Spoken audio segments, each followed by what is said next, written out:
Наверняка у каждого в жизни попадался на пути, такой балабол, который рассказывает про том, что у него там 500 видов бизнесов, о том, какой он там это открывает, то открывает, а у которого на самом деле в кармане ни гроша, весь в долгах и в шелках. Вот просто эти люди, вот зачем они это делают, мне вот непонятно, которые рассказывают 500 бизнесов. Я занимаюсь 11 лет бизнесом, и я сумел кое-как каким-то чудом поставить на ноги более-менее только один.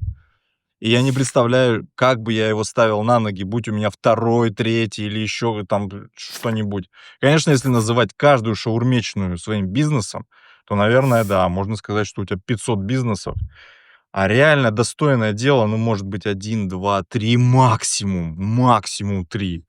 Но когда человек рассказывает, что у него там 500 бизнесов, там 10, 20, 30, ребят, камон, будьте реалистами.